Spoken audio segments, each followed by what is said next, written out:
हम लोग भारतीय न्याय संहिता 2023 और इसमें सेक्शन 101 और धारा 101 कंप्लीट पढ़ा दिए हैं और इसमें 5 एक्सेप्शन आपको बताए थे, जिसमें से 4 एक्सेप्शन ऑलरेडी आपको पढ़ा भी चुके हैं और लिखा भी चुके हैं। अब इसमें आपको पढ़ना है सेक्शन 101 एक्सेप्शन 5। आप पढ़ रहे हैं कि कब कल्पेबल होमिसाइड मर्डर नहीं होगा। सेक्शन 100 में आपने पढ़ा कल्पेबल होमिसाइड, फिर सेक्शन 101 में आपने पढ़ा कि कोई कल्पेबल होमिसाइड कब मर्डर हो जाता है। तो आपने देखा कि सेक्शन 101 में 4 क्लाज दिए गए हैं और उसमें से प्रकरण किसी भी क्लाज के अंतर्गत आता है तो वही कल्पेबल होमिसाइड मर्डर हो जाता है। फिर आप ये पढ़ रहे हैं कि कल्पेबल होमिसाइड कब मर्डर नहीं होगा, आपराधिक मानववध कब हत्या नहीं होगा। तो इसमें 5 एक्सेप्शन है, 4 एक्सेप्शन आप पढ़ चुके हैं। सबसे पहला एक्सेप्शन आपने पढ़ा कि कल्पेबल होमिसाइड मर्डर नहीं है यदि अभियुक्त व्यक्ति को ग्रेव एंड सडन प्रोवोकेशन मिला है और उसके कारण वह सेल्फ कंट्रोल से डिप्राइव हो गया है, आत्म संयम की शक्ति से वंचित हो गया है और आत्म संयम की शक्ति से वंचित होकर के उस व्यक्ति की जिसने प्रकोपन दिया है या भूल या दुर्घटनावश अन्य व्यक्ति की मृत्यु कारित कर देता है। अब ये भी आपने पढ़ा कि सेक्शन 101 का पहला एक्सेप्शन 3 प्रोवाइजो के अधीन है, अर्थात यदि प्रकोपन उस प्रोवाइजो के अंतर्गत आता है तब वह मामला हत्या के अंतर्गत चला जाएगा। जिसमें सबसे पहला प्रोवाइजो आपने पढ़ा कि जहां कोई अभियुक्त व्यक्ति वॉलंटरली प्रोवोकेट हो जाता है, प्रोवोक हो जाता है, स्वेच्छा वह प्रकोपन में आ जाता है और स्वेच्छा प्रकोपन में आकर के किसी व्यक्ति की मृत्यु कारित कर देता है, तो ऐसा मृत्यु कारित करना ऐसा कल्पेबल होमिसाइड होगा जो मर्डर के अंतर्गत चला जाएगा। दूसरा आपने पढ़ा कि कोई भी पब्लिक सर्वेंट है और वह अपने पद के कर्तव्य का निर्वहन कर रहा है, उसके कारण सामने वाला व्यक्ति प्रकोपन में आ जाता है और जो व्यक्ति जो पब्लिक सर्वेंट है उसकी मृत्यु कारित कर देता है। तो आपने देखा कि ऐसा मृत्यु कारित करना यह हत्या के अंतर्गत चला जाएगा।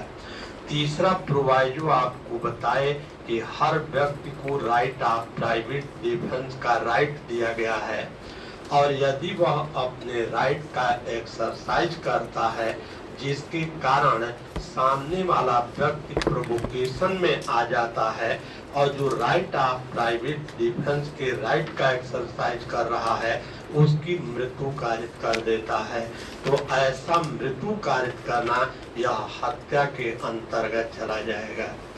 दूसरा एक्सेप्शन आपने पढ़ा कि कल्पेबल होमिसाइड मर्डर नहीं होगा। कब मर्डर नहीं होगा कि हर व्यक्ति को जो राइट ऑफ प्राइवेट डिफेंस का राइट दिया गया है और जितना उसको लॉ के द्वारा राइट प्रदान किया गया है उस राइट को वह एक्सीड कर जाता है, उससे आगे बढ़ जाता है और मृत्यु कारित कर देता है, तो फिर ऐसा मृत्यु कारित करना ऐसा कल्पेबल होमिसाइड होगा जो मर्डर के अंतर्गत नहीं आएगा। तीसरा एक्सेप्शन आपने पढ़ा कि कोई भी पब्लिक सर्वेंट है और पब्लिक सर्वेंट को लॉ के द्वारा जो पावर दिया गया है, पब्लिक सर्वेंट उस पावर से आगे बढ़ जाता है, उसको एक्सीड कर जाता है और किसी व्यक्ति की मृत्यु कारित कर देता है, तो ऐसा मृत्यु कारित करना ऐसा आपराधिक मानववध होगा जो हत्या के अंतर्गत नहीं आएगा। चौथा एक्सेप्शन आपने पढ़ा कि जहां दो पक्षकारों के बीच में स्वतंत्र लड़ाई हो जाती है और बिना किसी पूर्व चिंतन के एक दूसरे की मृत्यु कारित कर देता है, तो ऐसा मृत्यु कारित करना ऐसा आपराधिक मानववध होगा जो हत्या के अंतर्गत नहीं आएगा। ये 4 एक्सेप्शन आपने पढ़ लिया था। अब 5वां एक्सेप्शन क्या कहता है कि कल्पेबल होमिसाइड मर्डर नहीं है, आपराधिक मानववध हत्या नहीं है। कब हत्या नहीं है कि यदि किसी व्यक्ति की आयु 18 वर्ष से अधिक है और 18 वर्ष से अधिक आयु का होते हुए अपनी मृत्यु कारित करने की वह सहमति दे देता है और उसकी सहमति से मृत्यु कारित की जाती है, इसलिए यह मामला हत्या के अंतर्गत न जा करके यह केवल कल्पेबल होमिसाइड के अंतर्गत आएगा। तो 5वां एक्सेप्शन आप पढ़ रहे हैं कि कोई भी व्यक्ति है और यदि उसकी उम्र 18 वर्ष से अधिक है और वह अपनी मृत्यु कारित करने की सहमति दे देता है और उसकी सहमति से मृत्यु कारित की जाती है, तो सहमति का प्रभाव ये होगा कि प्रकरण हत्या के अंतर्गत न जा करके वह कल्पेबल होमिसाइड के अंतर्गत चला जाएगा। यदि सहमति न दिया होता तब मामला हत्या के अंतर्गत जाता, लेकिन सहमति से मृत्यु कारित करता है, इसलिए प्रकरण वह हत्या के अंतर्गत न जा करके कल्पेबल होमिसाइड के अंतर्गत चला जाएगा। आपने पढ़ा था जनरल एक्सेप्शन चैप्टर में कि सहमति से किए गए कार्य से अपराध नहीं होता है। वोलेंटाइन नॉन फेट इंजुरिया जो स्टार्ट में आपको बताए थे, कौन सेक्शन था? हाँ, धारा 25, वेरी इंपॉर्टेंट सेक्शन, याद रहना चाहिए। सेक्शन 25 में आपने पढ़ा था और जब सेक्शन 25 आपको पढ़ाए थे तो सेक्शन 25 में ही लिखा गया है कि कंसेंट से दो काम को नहीं किया जा सकता है। सहमति से एक तो मृत्यु कारित नहीं की जा सकती है और दूसरा सहमति से ग्रीवियस हर्ट कारित नहीं किया जा सकता है। ये दो काम कंसेंट से नहीं किया जा सकता है और बाकी इसको छोड़ दिया जाए तो अब केवल सिंपल हर्ट बचता है और यदि कंसेंट से सिंपल हर्ट तक कारित किया जाता है तब वह अपराध के अंतर्गत नहीं माना जाएगा। लेकिन वहीं पर इस बात को आपको बताए थे कि सहमति से कंसेंट से मृत्यु तो कारित नहीं किया जा सकता है, लेकिन कंसेंट से यदि मृत्यु कारित किया जाता है तो उसका प्रभाव क्या होता है कि दंड में कमी हो जाती है। अर्थात जैसा धारा 101 के 5वें एक्सेप्शन के अंतर्गत देख रहे हैं कि 18 वर्ष से अधिक उम्र का कोई व्यक्ति है और वह मृत्यु कारित करने की सहमति दे देता है और उसकी सहमति से मृत्यु कारित की जाती है, तो इसका प्रभाव क्या है कि प्रकरण हत्या के अंतर्गत न जा करके उसको सेक्शन 105 के अंतर्गत केवल कल्पेबल होमिसाइड के लिए दंडित किया जाएगा, न कि धारा 103 के अंतर्गत उसको हत्या के अपराध के लिए दंडित किया जाएगा। तो जैसे इस पर पढ़ेंगे 21 है दशरथ पासवान। दशरथ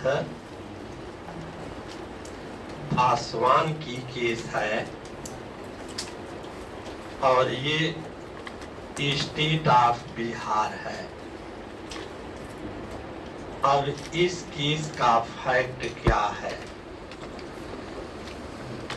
अब Dashrath Paswan versus state of Bihar की केस का फैक्ट ये है कि जो दशरथ पासवान था यह कक्षा 10 का विद्यार्थी था और कक्षा 10 में यह 3 बार फेल हो गया।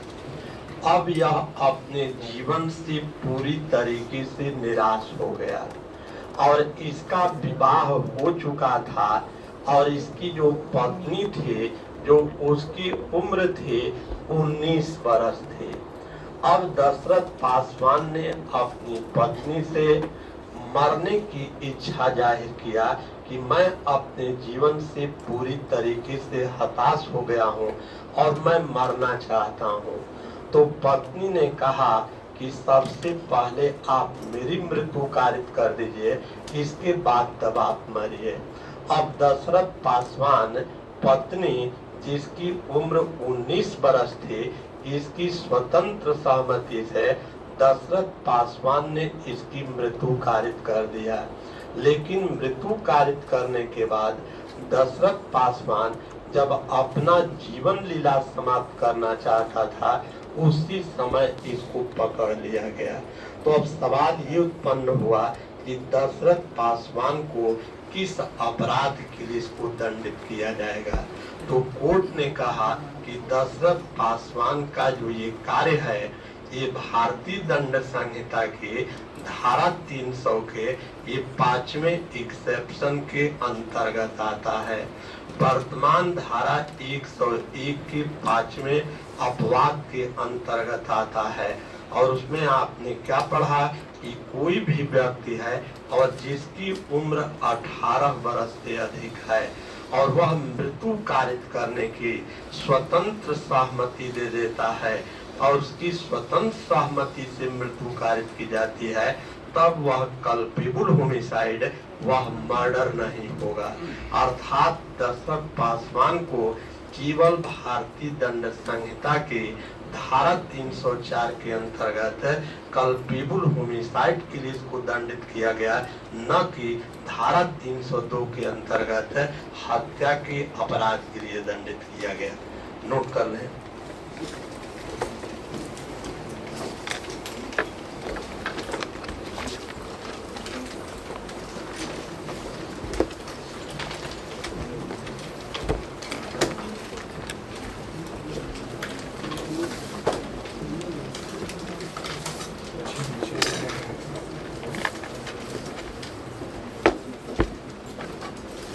हेडिंग बनाइए सहमति द्वारा मृत्यु, डेथ बाय कंसेंट।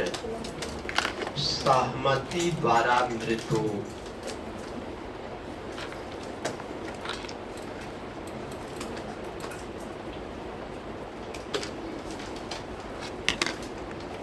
ब्रैकेट में एक्सेप्शन 5 अपवाद 5।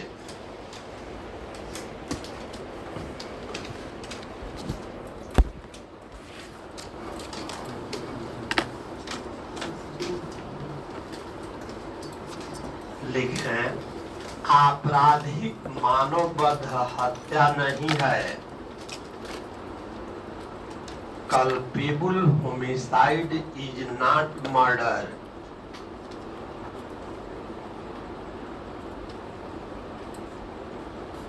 कमा यदि वह व्यक्ति जिसकी मृत्यु कारित की जाए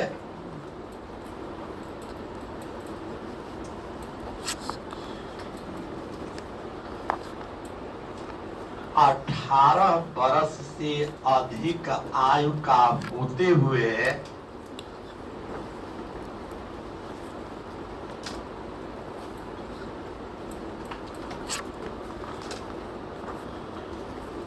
अपनी सहमति से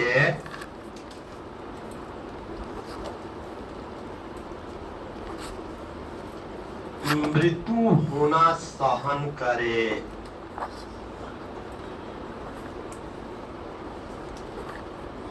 या मृत्यु की जोखिम उठाए, या मृत्यु की जोखिम उठाए।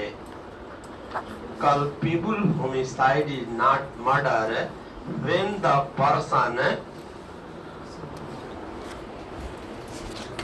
whose death is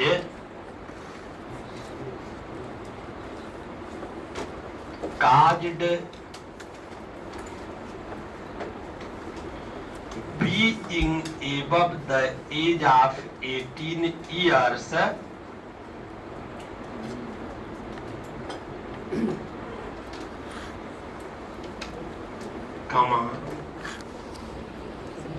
suffers death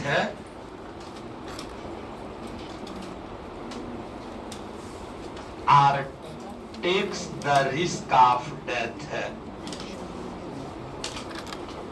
paragraph change करके लिखें, अर्थात इस अपवाद को लागू होने के लिए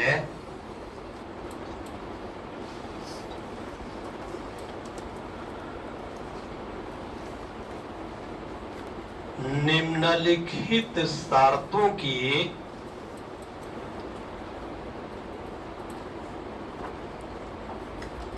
संतुष्टि आवश्यक है।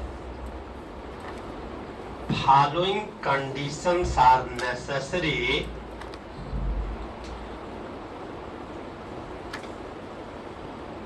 for applicability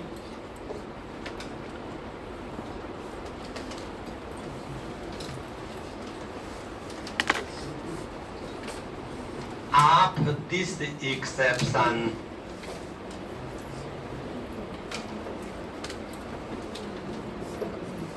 पहला पॉइंट लिखें, मृतक ने अपनी मृत्यु कारित करने की सहमति दी हो।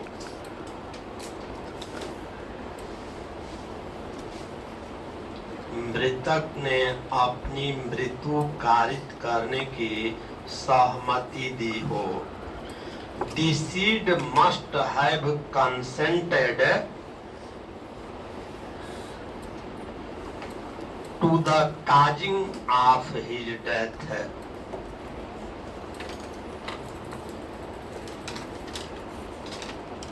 दूसरा पॉइंट है, मृतक 18 वर्ष से अधिक आयु का हो। Deceased must be above the age of 18 years।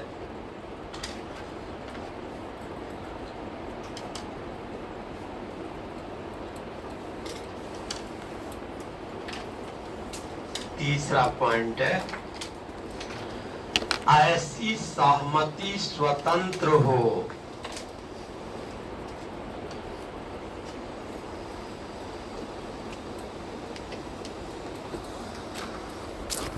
अर्थात सहमति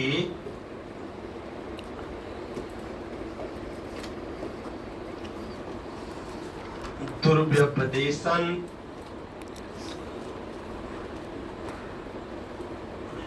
असम्यक असर या कपट द्वारा प्राप्त न की गई हो। Such consent must be free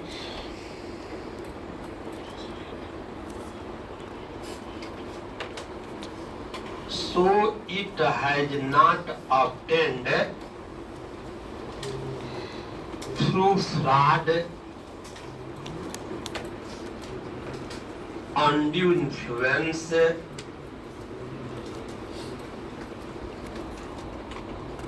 misrepresentation।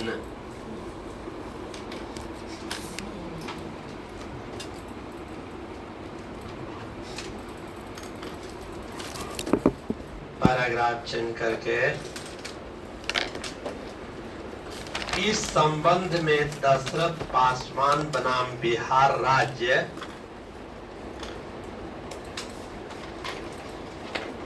का मामला महत्वपूर्ण है।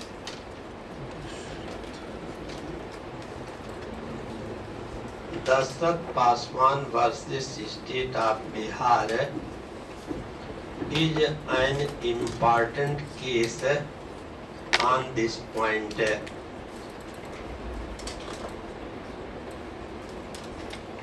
इस मामले में अभियुक्त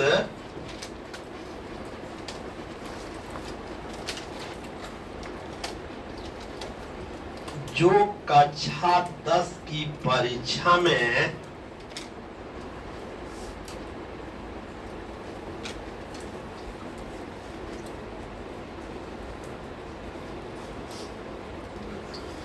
तीन बार फेल हो गया था,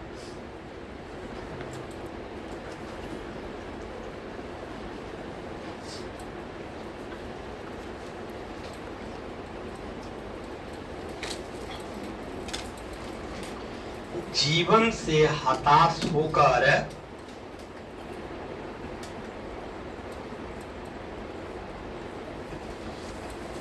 उसने मरने की इच्छा पत्नी से व्यक्त की।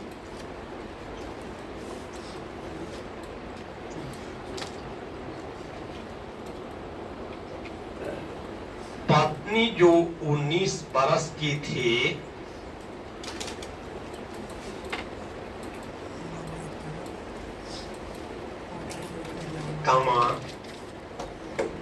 उसने पहले स्वयं मरने की इच्छा व्यक्त की।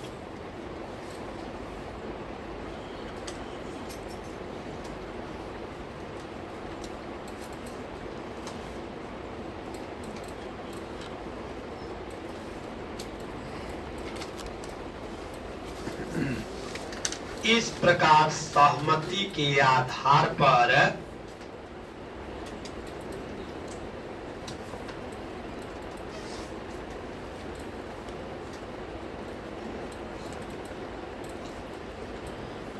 अभियुक्त ने पत्नी को तो मार डाला। इस प्रकार सहमति के आधार पर अभियुक्त ने पत्नी को तो मार डाला,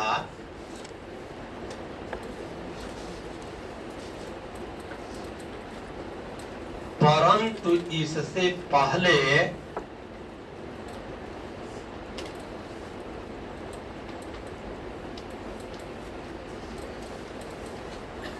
कि वह अपनी जीवन लीला समाप्त करता,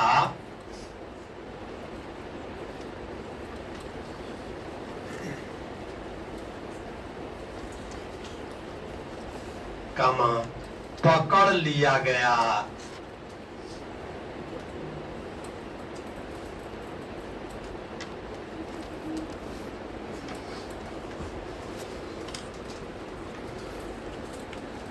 निर्णित हुआ कि अभियुक्त का मामला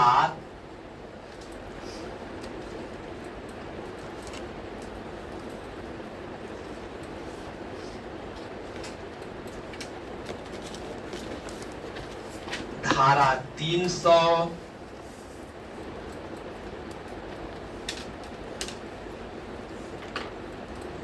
ब्रैकेट में अब धारा 101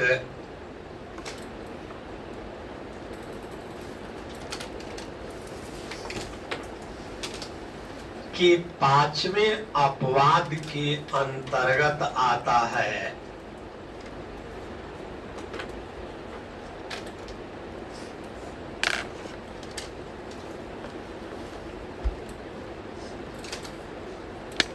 अतः अभियुक्त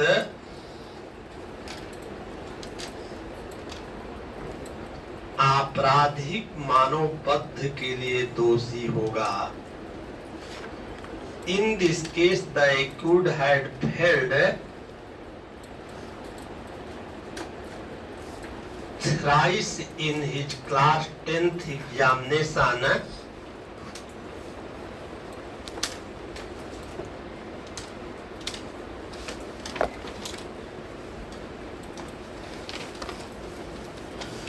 frustrated with life,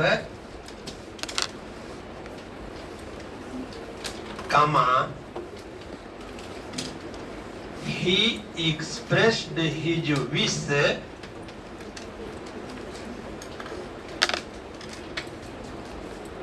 to die to his wife.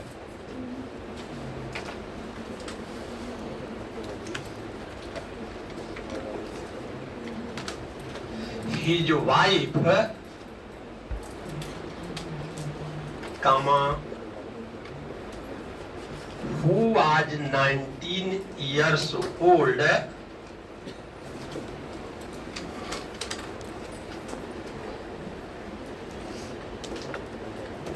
comma, expressed her wish to die first,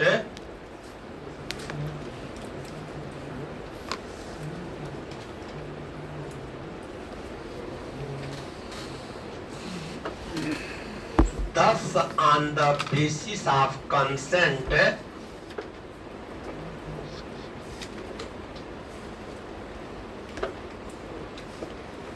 the accused killed his wife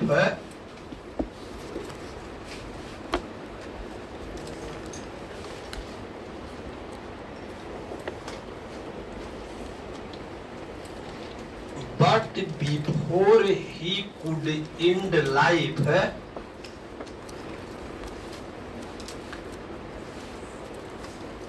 he was caught.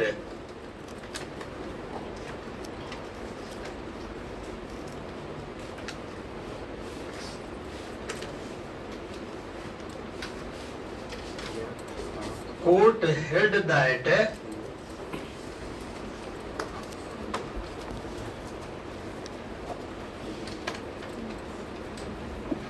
case of accused comes under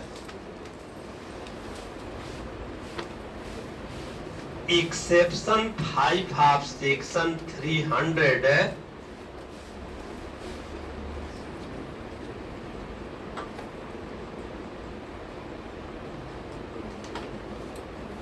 comma, now bracket में कर लिए, now exception 5 of section 101 of BNS है, now exception 5 of section 101 of BNS है, so accused will guilty for culpable homicide। और इस तरीके से आपको पढ़ा दिए सेक्शन 100 कल्पेबल होमिसाइड क्या है। सेक्शन 101 में आपने पढ़ा कि कल्पेबल होमिसाइड कब मर्डर होता है, और इसी के साथ आपने पढ़ लिया कि कल्पेबल होमिसाइड कब मर्डर नहीं होता है। अब इसमें जो अब लास्ट सवाल है, प्रायः जो पूछा जाता है, मेंस में भी लिखने के लिए आता है और इंटरव्यू में भी पूछा जाता है कि what is difference between culpable homicide and murder, कि आपराधिक मानववध एवं हत्या में क्या अंतर है।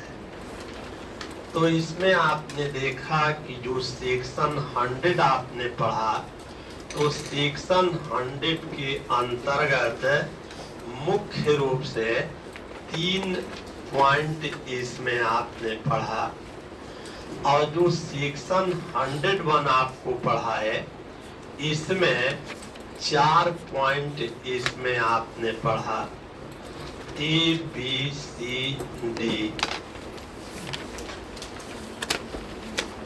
अब इसमें कल्पेबल होमिसाइड और मर्डर दोनों में जब भी अंतर स्थापित किया जाता है, तो पहले भी आपको बता चुके हैं कि सेक्शन 101 में 4 क्लाज ABCD दिया गया है, और जो सेक्शन 100 है इसमें केवल 3 ही क्लाज है। तो जो अंतर स्थापित किया जाता है इसको सेक्शन 101B से नहीं किया जाता है। इसको आपको पढ़ा भी चुके हैं और इसको आपको बता भी चुके हैं कि यह केवल स्पेशल सरकमस्टेंसेज में ही अप्लाई होता है। अतः जब भी अंतर लिखना चाहिए तो सेक्शन 100 क्लाज 1, सेक्शन 101 क्लाज ए, सेक्शन 100 क्लाज 2 और सेक्शन 101 क्लास सी और सेक्शन 100 क्लास 3 और सेक्शन 100 क्लास डी। इस तरीके से इसमें अंतर को स्थापित किया जाता है। अब देखें कल्पेबल होमिसाइड और मर्डर दोनों में क्या डिफरेंस है। लगभग विद्वानों का यही मानना है कि कल्पेबल होमिसाइड जो सेक्शन 100 आपने पढ़ा और सेक्शन 101 में मर्डर आपने पढ़ा, दोनों के शब्द आपस में इतने मिलते जुलते हैं कि दोनों में अंतर स्थापित करना बहुत कठिन कार्य है। धारा 100 में लगभग जो शब्द लिखा गया है वही चीज धारा 101 में भी लिखा गया है।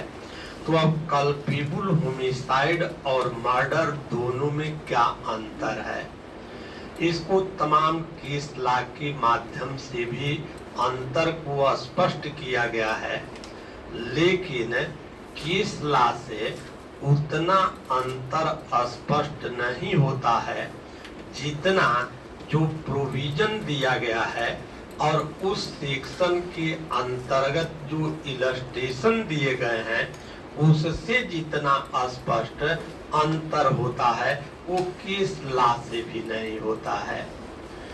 अब इसमें आप देखेंगे कि सबसे पहली कल्पेबल होमिसाइड मर्डर में अंतर पर कौन सी केस है?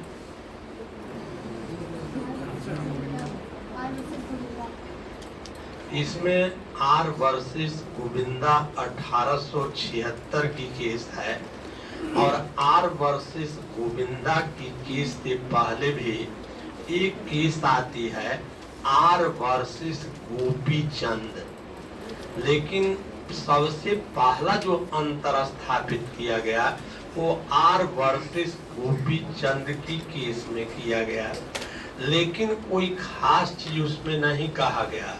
पढ़ाते समय उसको कई बार आपको बोले हैं आर वर्सेस गोपी चंद की केस में सिर्फ ये कहा गया कि हर मर्डर से पहले कल्पेबल होमिसाइड होता है और कल्पेबल होमिसाइड के बाद तब मर्डर होता है।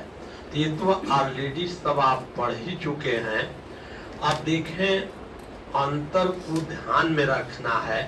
अंतर केवल सिर्फ 4 लाइन में है और जो अंतर है वही आप देखेंगे सेक्शन 101 में भी है और सेक्शन 101 में भी है। तो कल्पेबल होमिसाइड और मर्डर में जो अंतर है वह क्वालिटी का कोई अंतर नहीं होता है, गुण का इसमें कोई अंतर नहीं होता है। कल्पेबल होमिसाइड में भी व्यक्ति की मृत्यु कारित होती है और मर्डर में भी व्यक्ति की मृत्यु कारित होती है। इसमें एक जीनस है और दूसरा स्पीसी है, एक जाति है और दूसरा इसमें उपजाति है। अब कल्पेबल होमिसाइड और मर्डर में जो अंतर है यदि आप गौर करें तो सेक्शन 100 आपने पढ़ा और सेक्शन 100 के अंतर्गत शब्दावली क्या है। सेक्शन 100 में आपने पढ़ा कि जो कोई मृत्यु कारित करने के आशय से कार्य करता है या ऐसी बाडली इंजरी शारीरिक क्षति कारित करने के आशय से करता है जिसके परिणाम स्वरूप मृत्यु कारित होना संभाव्य है। इसमें प्रोबेबल शब्द का प्रयोग किया गया है कि मृत्यु कारित होना संभाव्य है, या इस नॉलेज के साथ कार्य करता है कि उस कार्य के परिणाम स्वरूप मृत्यु कारित होना संभाव्य है, प्रोबेबल है शब्द लिखा है। लेकिन वहीं पर जो सेक्शन 101 आपने पढ़ा उसमें जो शब्द प्रयोग किया गया है वो हाईली प्रोबेबल शब्द प्रयोग किया गया है, अधिसंभाव्य शब्द प्रयोग किया गया है, जबकि इसमें संभाव्य शब्द का प्रयोग किया गया है। यहीं से ये कहा जाता है कि कल्पेबल होमिसाइड एवं मर्डर में जो अंतर होता है वो सिर्फ डिग्री का अंतर होता है।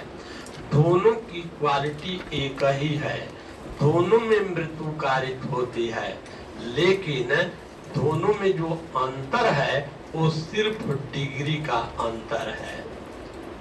अर्थात जहां अभियुक्त व्यक्ति के द्वारा किया गया कार्य इस प्रकृति का है कि उसके कार्य के परिणाम स्वरूप मृत्यु कारित होना संभाव्य है, प्रोबेबल है, अर्थात मृत्यु हो भी सकती है, मृत्यु नहीं भी हो सकती है, और वहां मृत्यु कारित होती है तो ऐसा मृत्यु कारित करना यह सदैव कल्पेबल होमिसाइड के अंतर्गत आएगा। तो इसमें क्या देखेंगे कि अभियुक्त व्यक्ति के द्वारा जो कार्य किया गया है उस कार्य के परिणाम स्वरूप यदि मृत्यु कारित होना संभाव्य है, मीन्स की मृत्यु हो भी सकती है, मृत्यु नहीं भी हो सकती है, और यदि मृत्यु कारित हो जाती है तो वह सदैव कल्पेबल होमिसाइड के अंतर्गत आएगा। इसके ठीक विपरीत अभियुक्त व्यक्ति द्वारा किया गया कार्य इस प्रकृति का है कि उस कार्य के परिणाम स्वरूप मृत्यु कारित होना हाईली प्रोबेबल है, वह निश्चित है कि मृत्यु कारित हो जाएगी, तो वहीं पर वही कल्पेबल होमिसाइड वह मर्डर में बदल जाता है। तो जो दोनों में अंतर है वो सिर्फ डिग्री को लेकर के अंतर है, सिर्फ संभावना अधिसंभावना को लेकर के अंतर है। जहां अभियुक्त के कार्य के परिणाम स्वरूप मृत्यु हो भी सकती है, नहीं भी हो सकती है, मृत्यु कारित होना संभाव्य है, वहां सदैव कल्पेबल होमिसाइड होगा। लेकिन जहां अभियुक्त व्यक्ति के कार्य के परिणाम स्वरूप मृत्यु कारित होना अधिसंभाव्य है, पूरी संभावना है कि मृत्यु कारित ही हो जाएगी, और वहां पर मृत्यु कारित होता है तो वही मर्डर हो जाता है। अब इसी चीज को आर वर्सेस गोविंदा की केस में इसी चीज को भारतीय दंड संहिता की धारा 299 के 3 उपखंड और धारा 300 भारतीय दंड संहिता में 4 उपखंड में करके इसी को अंतर बताया गया। तो अब देखें, मूल अंतर आपको बता दिए। अब यही अंतर जो हर क्लास में जो अंतर बताएंगे तो अंतर यही निकल करके आएगा। अब जो अंतर अब देखा जाएगा कि धारा 100 खंड 1 और सेक्शन 101 खंड ए में क्या डिफरेंस है, या फिर आप पढ़ेंगे कि सेक्शन 100 सब क्लास 2 और सेक्शन 101 सब क्लास सी में क्या डिफरेंस है, सेक्शन 103 और सेक्शन 101 सब क्लास डी में क्या अंतर है। तो अंतर जो निकल करके आएगा यही अंतर इतना निकल करके आएगा कि जहां अभियुक्त के कार्य के परिणाम स्वरूप मृत्यु कारित होना संभाव्य है, मृत्यु हो भी सकती है, नहीं भी हो सकती है, तो वह सदैव कल्पेबल होमिसाइड होगा। लेकिन जहां अभियुक्त के कार्य के परिणाम स्वरूप मृत्यु कारित होना अधिसंभाव्य है, पूरी संभावना है कि मृत्यु कारित ही हो जाएगी, वहीं पर वह हत्या हो जाता है। तो अब देखें कि जो सेक्शन 100 आपने पढ़ा, तो पहले क्लास में इसमें भी लिखा है कि इंटेंडेड टू काज डेथ, और जब सेक्शन 101A पढ़ेंगे तो इसमें भी यही शब्द लिखा है कि इंटेंडेड टू काज डेथ, अर्थात कि आपराधिक मानवबद्ध कब होता है कि जब कार्य मृत्यु कारित करने के आशय से किया गया हो। और सेक्शन 101 के सब क्लास ए के अंतर्गत भी यही आपने पढ़ा कि कल्पेबल होमिसाइड मर्डर है यदि कार्य मृत्यु कारित करने के आशय से किया जाता है। तो अब आप देख रहे हैं कि कल्पेबल होमिसाइड में भी कार्य मृत्यु कारित करने के आशय से किया जाता है, और धारा 101 में मर्डर के अंतर्गत भी कार्य मृत्यु कारित करने के आशय से किया जाता है। तो अब पूछा जाए कि कब कार्य मृत्यु कारित करने के आशय से किया जाएगा और मृत्यु कारित हो जाती है, तो वह कब कल्पेबल होमिसाइड होगा और वह कब मर्डर होगा। क्योंकि धारा 100 में भी लिखा है कि कार्य मृत्यु कारित करने के आशय से किया गया हो, और धारा 101 में भी लिखा है कि कार्य मृत्यु कारित करने के आशय से किया गया हो। तो दोनों में एक ही शब्द लिखा है, लेकिन सवाल ये है कि कब मृत्यु कारित करने के आशय से कार्य किया जाएगा, तो वह मृत्यु यदि कारित हो जाती है तो वह कब कल्पेबल होमिसाइड हो जाएगा और वह कब मर्डर हो जाएगा।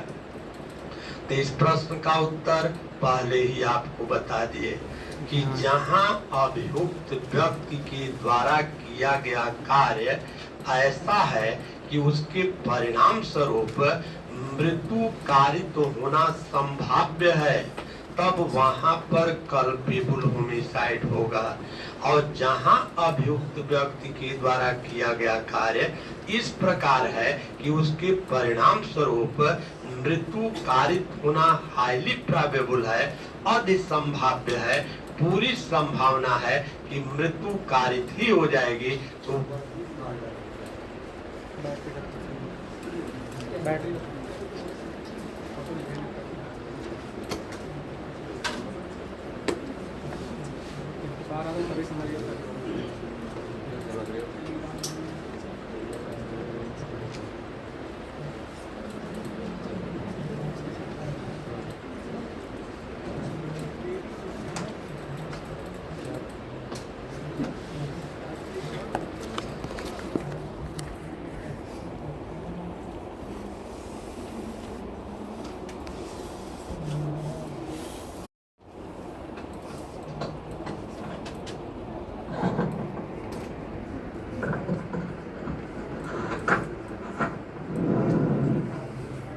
तो जैसे अब आपने पढ़ा था सेक्शन 100, तो सेक्शन 100 का इलस्ट्रेशन ए आपने पढ़ा, और सेक्शन 101 का भी इलस्ट्रेशन ए आपने पढ़ा।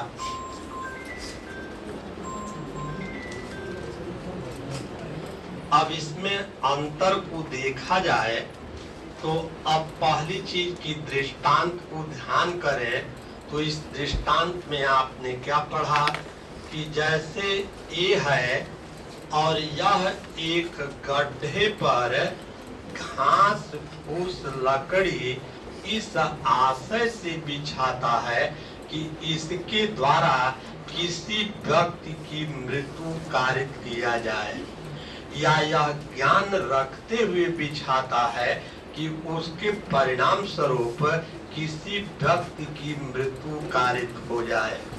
अब आपने देखा कि ये बी नामक व्यक्ति है, यह आता है और जो गड्ढे पर घास फूस लकड़ी बिछी हुई है उस पर चढ़ता है और ये समझता है कि यह सुदृढ़ भूमि है, लेकिन बी उस गड्ढे में गिर जाता है, बी की मृत्यु कारित हो जाती है। तो दृष्टांत क्या कहता है कि ए ने आपराधिक मानवबद्ध का अपराध किया।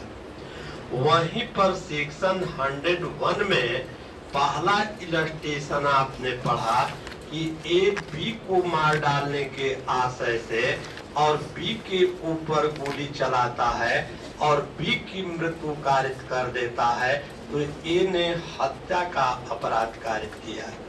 तो अब देखें, पहले दृष्टांत के अंतर्गत भी कार्य मृत्यु कारित करने के आशय से किया गया है और धारा 101 में भी कार्य बी की मृत्यु कारित करने के आशय से ही किया गया है। दोनों में मृत्यु कारित करने का आशय है, लेकिन अंतर आपने क्या देखा? यदि पूछा जाए कि दोनों खंड में क्या डिफरेंस है, इसमें भी लिखा है धारा 100 में भी कि कार्य मृत्यु कारित करने के आशय से किया जाना चाहिए और सेक्शन 101 में भी लिखा है कि कार्य मृत्यु कारित करने के आशय से किया जाना चाहिए। तो दोनों में अंतर यही है कि जहां कार्य मृत्यु कारित करने के आशय से किया जाता है और उसके परिणाम स्वरूप मृत्यु कारित होना संभाव्य है, मृत्यु हो भी सकती है, नहीं भी हो सकती है, वहां पर कल्पेबल होमिसाइड होगा। और जहां पर कार्य मृत्यु कारित करने के आशय से किया जाता है और उसके परिणाम स्वरूप मृत्यु कारित होना अधिक संभाव्य है, पूरी संभावना है कि मृत्यु कारित ही हो जाएगी, तो वही मर्डर हो जाता है। तो अब यहाँ एक गड्ढे पर घास फूस लकड़ी इस आशय से बिछाता है कि किसी व्यक्ति की मृत्यु कारित किया जाए।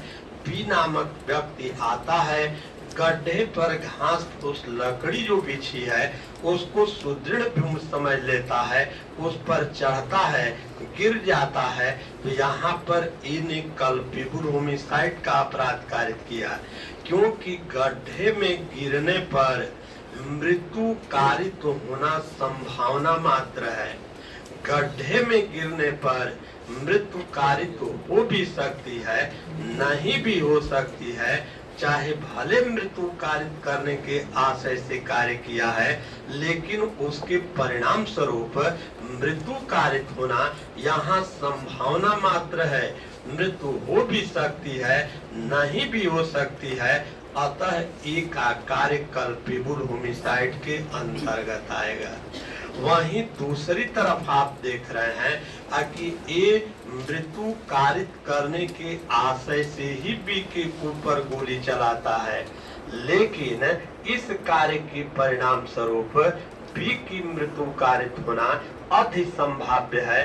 पूरी संभावना है कि गोली बी को लग जाती है तो गोली बी की मृत्यु कारित हो जाएगी।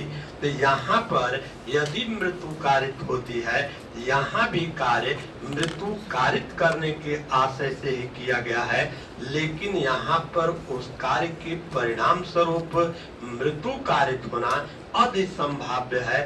पूरी संभावना है कि मृत्यु कारित ही हो जाएगी, इसीलिए यह हत्या के अंतर्गत चला आएगा। तो अब ध्यान रखना है कि दोनों में एक ही शब्द प्रयोग किया गया है। सेक्शन 100 में भी लिखा है कि कार्य मृत्यु कारित करने के आशय से किया जाना चाहिए और सेक्शन 101 में भी लिखा है कि मृत्यु कारित करने के आशय से कार्य किया गया हो। तो सवाल ये है कि कब मृत्यु कारित करने के आशय से कार्य किया जाएगा तो वह कल्पेबल होमिसाइड होगा और कब वह मर्डर हो जाएगा। तो अंतर आपने पढ़ लिया कि जहां अभियुक्त व्यक्ति का कार्य इस प्रकृति का है कि उसके परिणाम स्वरूप मृत्यु कारित होना संभावना मात्र है, तब वो कल्पेबल होमिसाइड होगा। और जहां अभियुक्त व्यक्ति का कार्य इस प्रकृति का है कि उसके परिणाम स्वरूप मृत्यु कारित होना अधिक संभाव्य है, पूरी संभावना है कि मृत्यु कारित ही हो जाएगी, तो वहीं पर वो मर्डर होगा। दोनों में कार्य मृत्यु कारित करने के आशय से किया जाता है, लेकिन गड्ढे में गिरने पर मृत्यु कारित होना संभावना मात्र है। लेकिन जहां एक व्यक्ति दूसरे व्यक्ति को निशाना बना करके उसको गोली चलाता है तो वहां पर मृत्यु कारित होना अधिक संभाव्य है। पूरी संभावना है कि मृत्यु कारित ही हो जाएगी। तो ये पहला इसमें डिफरेंस है, नोट करिए।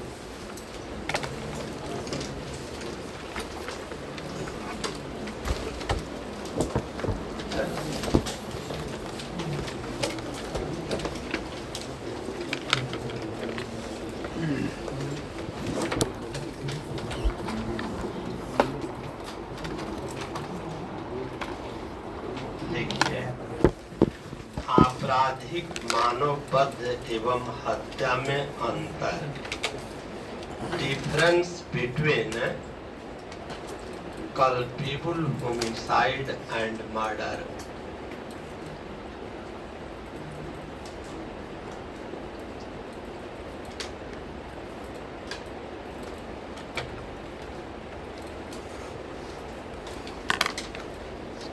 लिखे आपराधिक मानववध तथा हत्या में अंतर।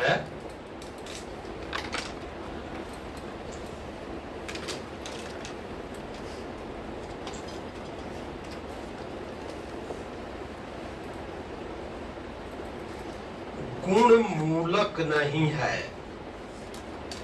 क्वालिटेटिव नहीं है, गुण का अंतर नहीं है। दोनों में मरता है आदमी तो गुण में कोई अंतर नहीं है, गुण मूलक नहीं है, कामा केवल मात्रा मूलक है,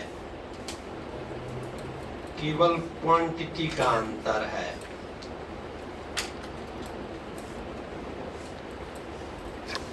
दोनों का गुण एक ही है।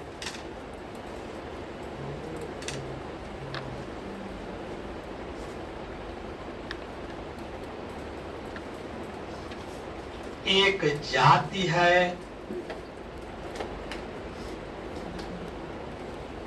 तथा दूसरा उपजाति है।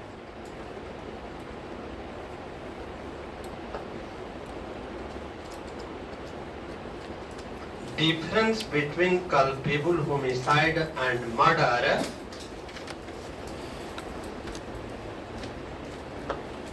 is not qualitative,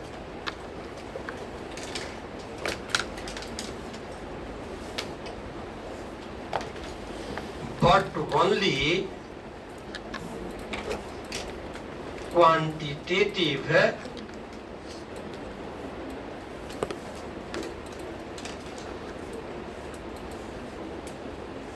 Both have same quality.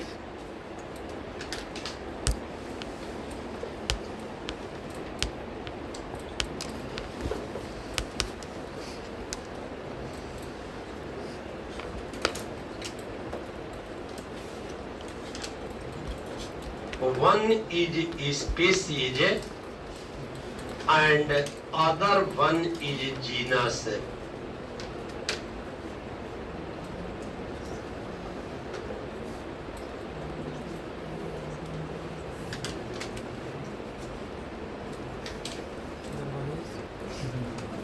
लिखिए, यदि अभियुक्त के द्वारा किया गया कार्य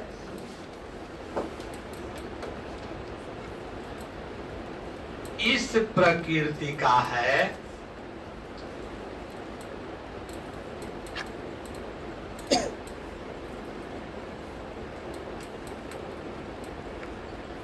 कि उस कार्य के परिणाम स्वरूप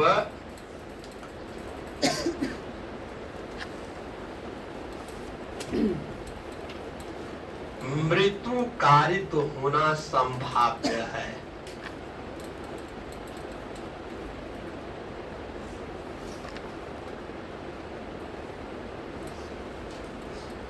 अर्थात मृत्यु हो भी सकती है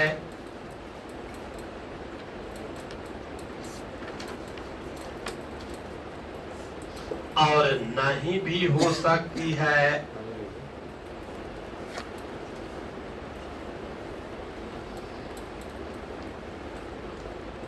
वहां सदैव आपराधिक मानवबद्ध होता है, वहां सदैव आपराधिक मानवबद्ध होता है।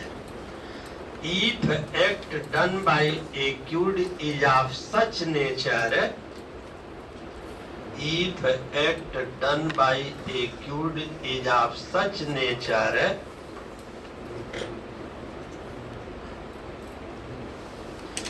that in consequence of that act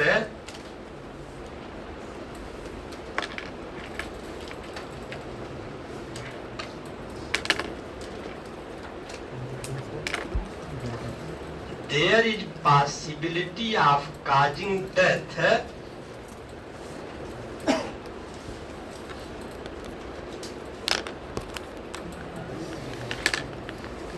means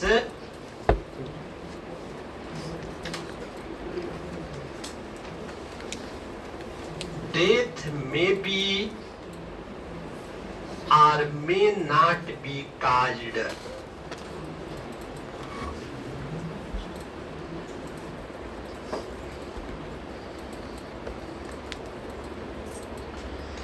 Here always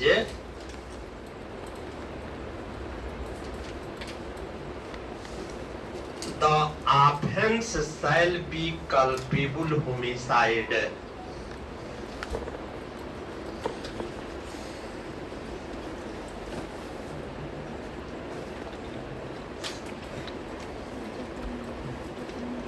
paragraph change करके लिखें। इसके विपरीत यदि अभियुक्त व्यक्ति द्वारा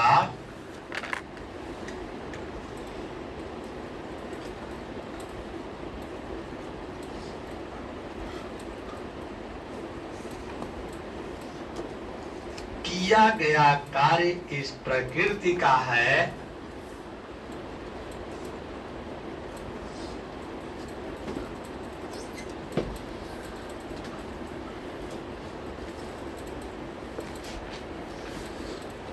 कि उस कार्य के परिणाम स्वरूप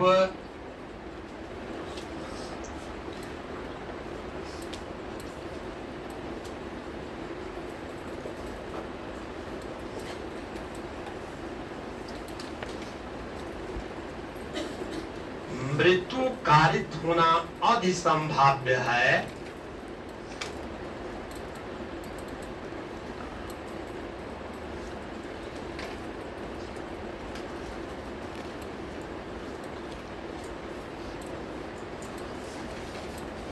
अर्थात पूरी संभावना है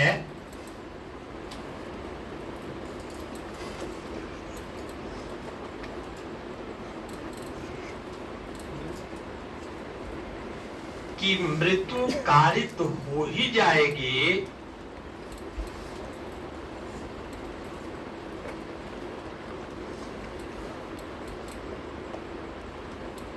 वहां हत्या का अपराध होता है। In country to it, in country to it, if the act done by accused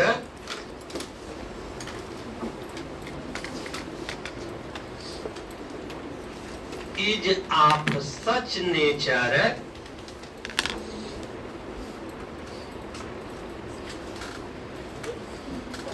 that in consequence of that act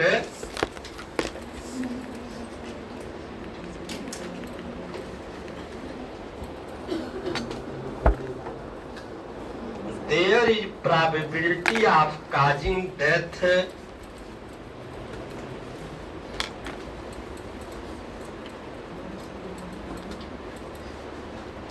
it means there is most probability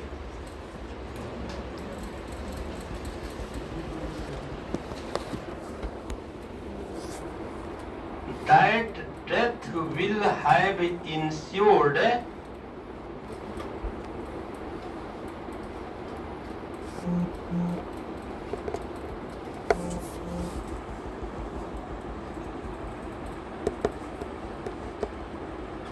there always an offence of murder.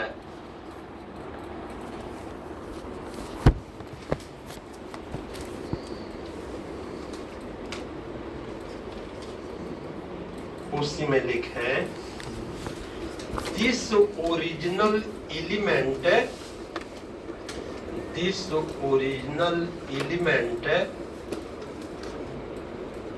has been expressed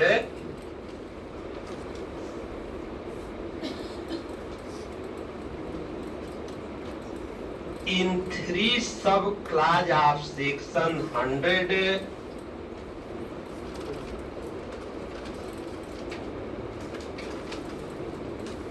and 4 sub-clause of section 101।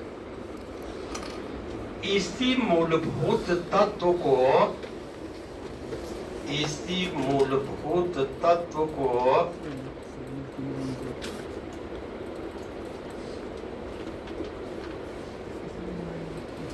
धारा 100 के 3 उपखंडों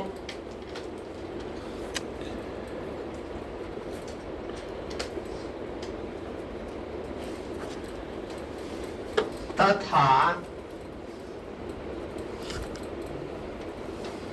धारा 101 के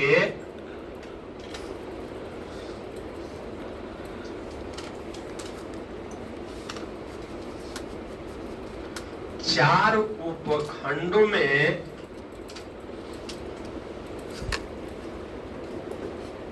व्यक्त किया गया है।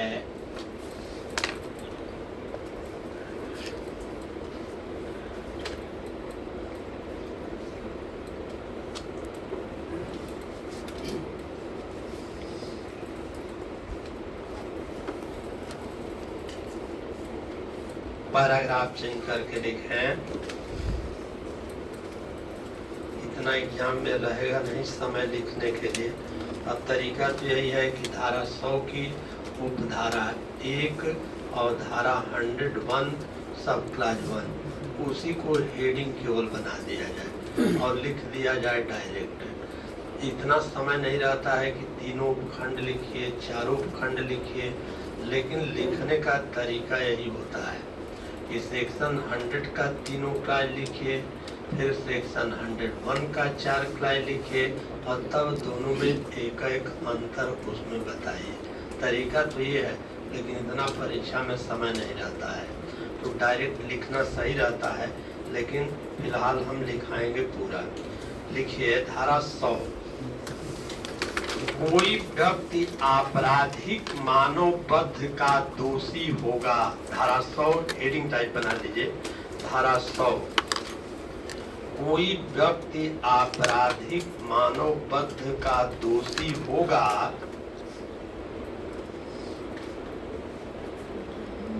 कमा यदि जिस कार्य द्वारा मृत्यु कारित हुई है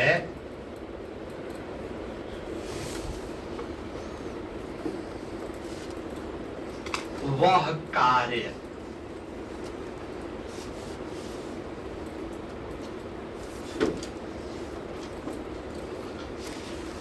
section 100 a person shall be guilty of culpable homicide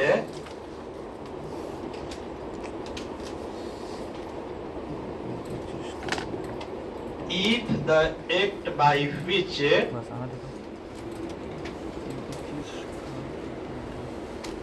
the death is caused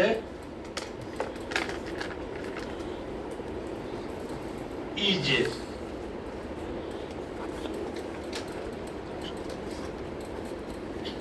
dash A point लिखें मृत्यु कारित करने के आशय से किया गया हो।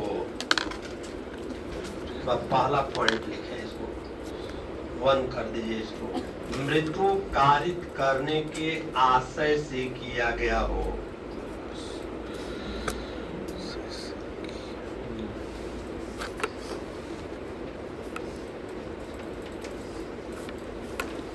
बी पॉइंट है ऐसी शारीरिक क्षति कारित करने के आशय से किया गया हो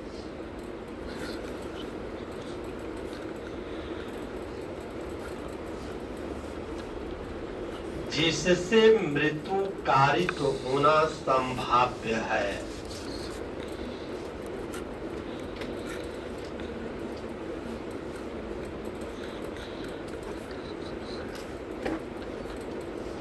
इंग्लिश में ए पॉइंट डन विद वही one point done with the intent to cause death.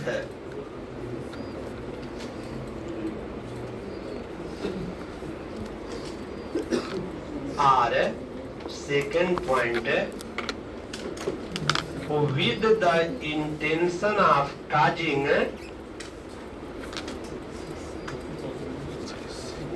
such bodily injury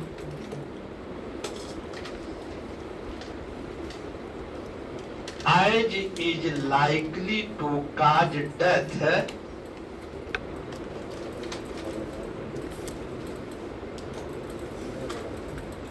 is probable।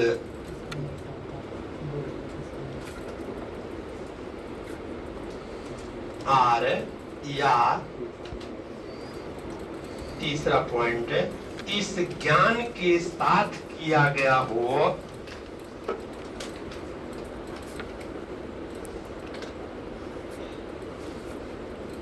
कि उसके कार्य द्वारा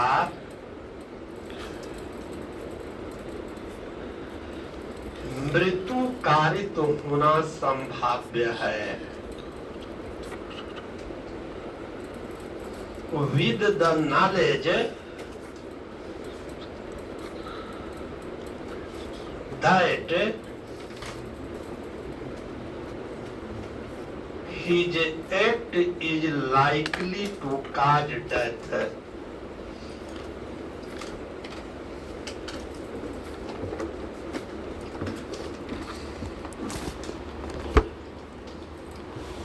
अब सेक्शन 101 हेडिंग बनाए।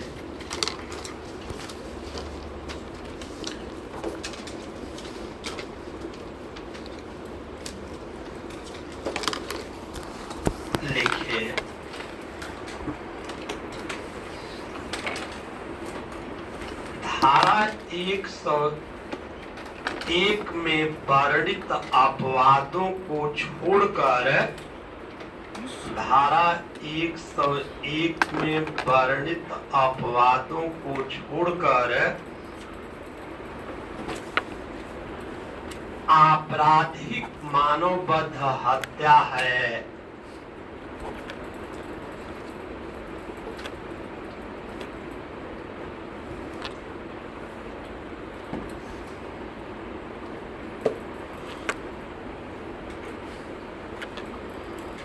यदि जिस कार्य द्वारा मृत्यु कारित हुई है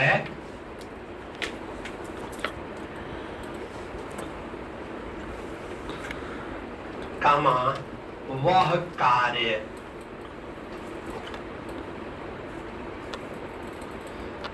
except the exception mentioned in section 101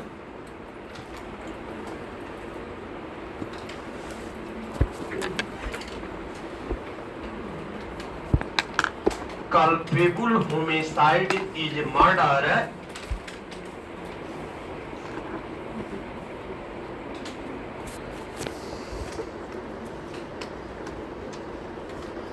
if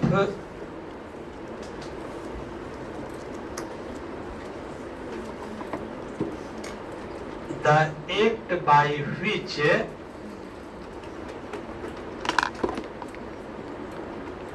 death is caused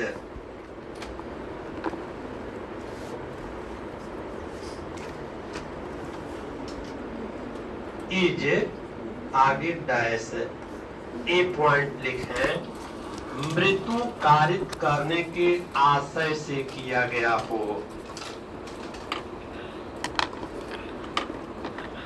Done with the intention of causing death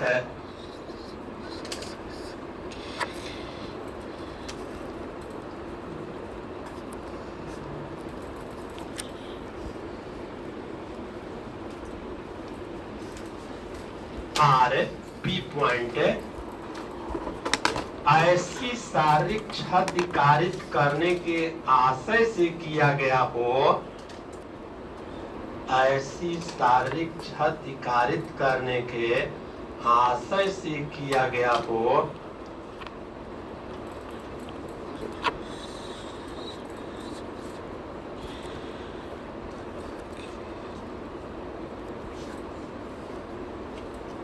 कमा जिसे अपराधी जानता है कि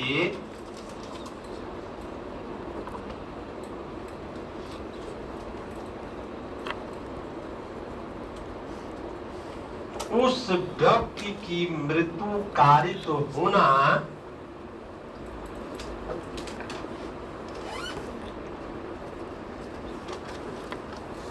संभाव्य है,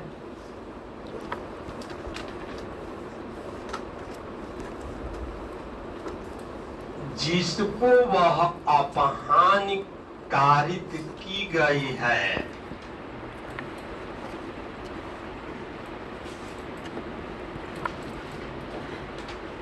Done with the intention of causing such bodily injury, done with the intention of causing such bodily injury, as the offender knows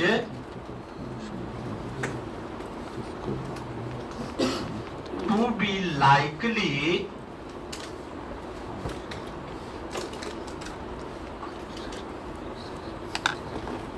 to cause the death of the person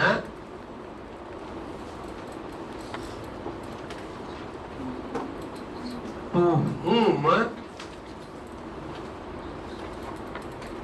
the harm is caused, or या C point इस प्रकार शारीरिक क्षति कारित करने के आशय से किया गया हो,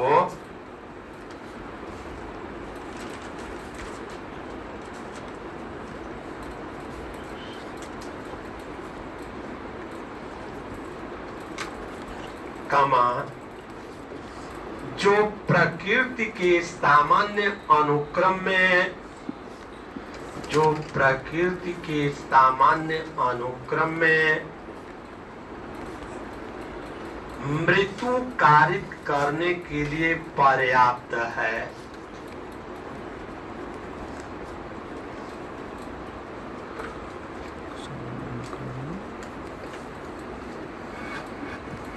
Done with the intention of causing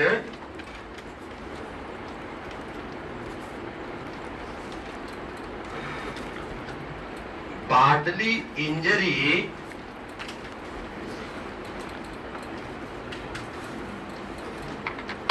to any person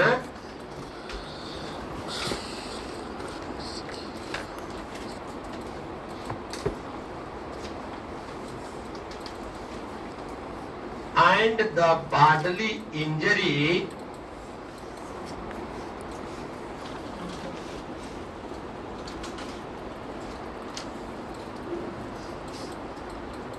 intended to be inflicted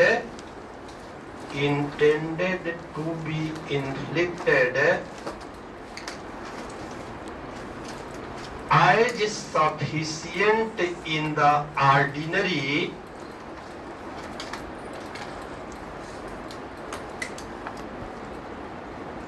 course of nature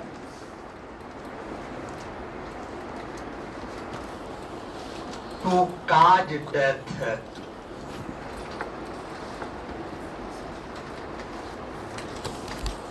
Last point R, D point.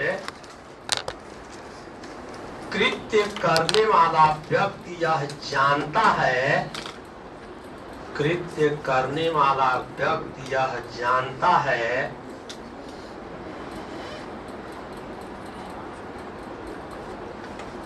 कि वह कृत्य इतना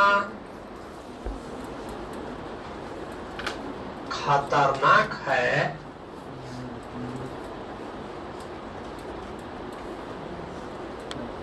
कि पूरी अधिसंभाव्यता है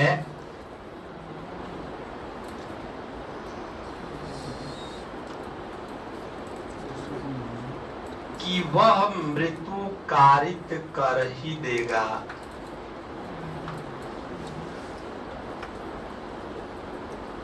D point knows that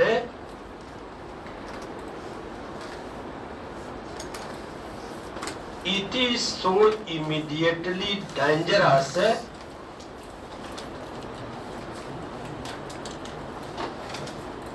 that it must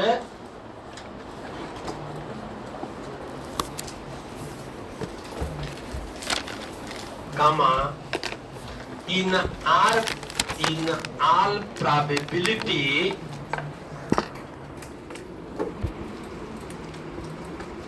cause death है। बस अब हेडिंग बनाकर छोड़ दें। धारा 100 खंड 1 एवं धारा 101 खंड ए में अंतर। डिफरेंस बिटवीन सेक्शन 100 ब्रैकेट में 1 सब क्लास 1 एंड सेक्शन 101 ब्रैकेट में ए सब क्लास ए।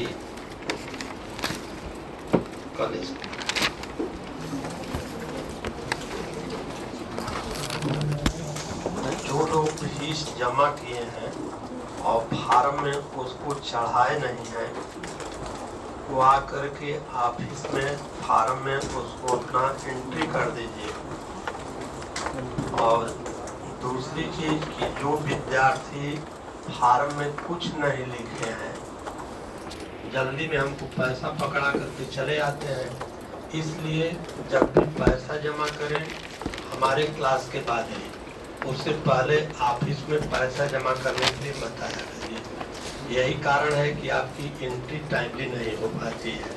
और दूसरा, जिस विद्यार्थी का फार्म में ये नहीं चढ़ा है कि फीस मैं कब आगे जमा करूँगा, वो 3 दिन के अंतर्गत विद्यार्थी आकर के अपना फार्म में एंट्री करें।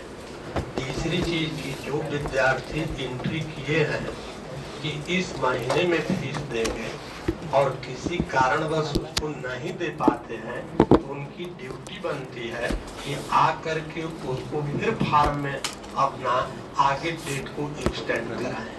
ये 3 बातों को ध्यान में रखना है और 3 दिन के अंदर ये सारी चीज कंप्लीट होनी चाहिए। फार्म एकदम बिल्कुल एक्यूरेट रहना चाहिए। 4 टीचर का डेली पेमेंट रहता है, तो आप एंट्री का उसमें लिख